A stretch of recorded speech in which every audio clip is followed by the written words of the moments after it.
Hello and welcome to Midlife Moments with Dr. G. I'm Dr. Georgina Hale, specialist medical doctor and PhD in midlife women's hormones.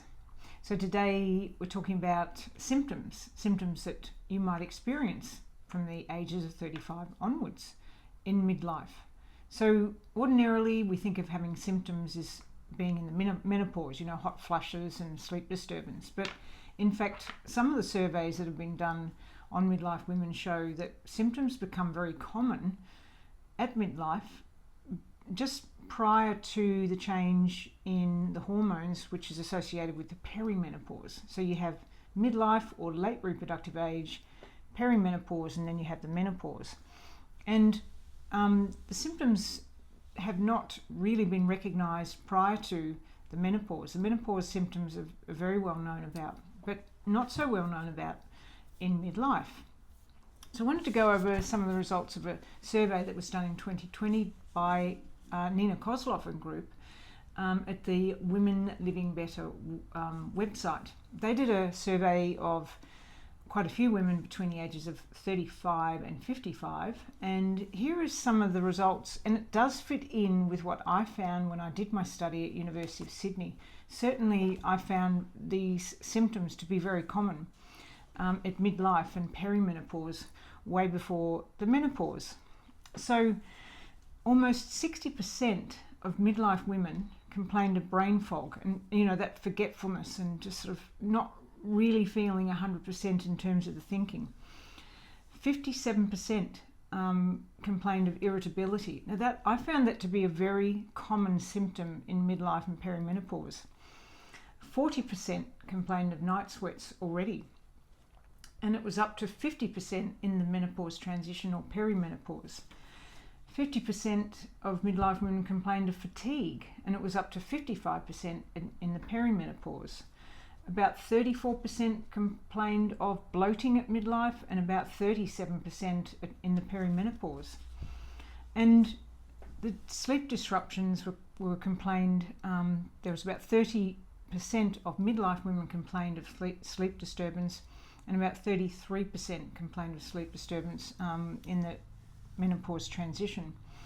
Other common symptoms which I see all the time in my practice is sore breasts or mastalgia. Up to 52% of midlife women complained of this, and less so during the perimenopause, about 34%.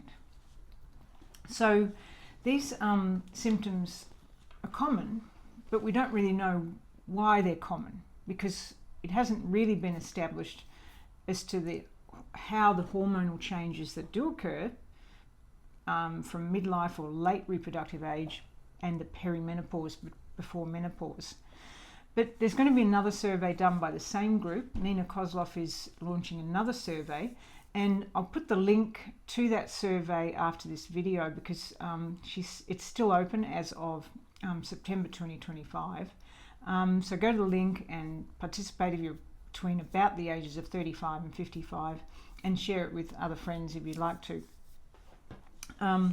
So these symptoms at midlife I do very much discuss, particularly in section 2 of my new book, and it's of interest, not because you don't know why you're having the symptoms, but you can do something about it. It's of interest because we can look at the symptoms and the type of symptoms that we have as a midlife person and think, what can I do in terms of the diet and lifestyle to alleviate those symptoms? And that's what I talk about in section 3 of the book.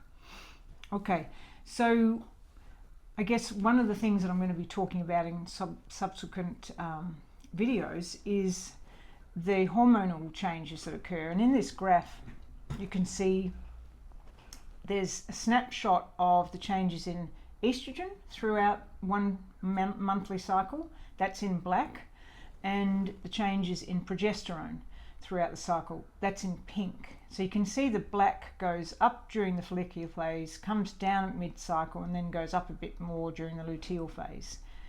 Green is follicular phase, yellow is luteal phase. And then you can see that the progesterone, the pink, doesn't do much during the follicular phase and goes up during the luteal phase. that's kind of like the basics of the main hormones that govern the menstrual cycle during a monthly menstrual cycle. So in future talks, I'm going to just talk about in general the changes in those hormones and some of the other hormones as well as we age in our reproduction. So reproductive aging up until the time when we start to show the signs of perimenopause, which is a change in your cycle length, or a disappearance in your menstrual cycle, which after 12 months is called menopause.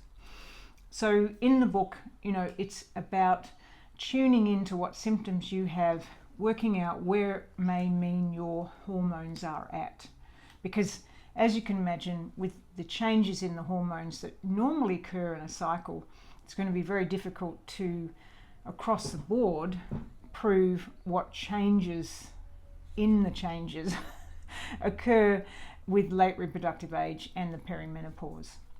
So these are the sorts of things that I want to discuss, and please, at the end of this video, do put down any subjects that you'd like me to talk about and any questions you have, and I'll anonymously sort of address them and talk about issues that midlife women have in terms of their symptoms, their hormonal changes, how you can test for them, and what you can and can't test for, and of course some of the solutions along with the therapeutic interventions like hormone therapy, etc. So thanks for joining me today, and look forward to next time. See you later.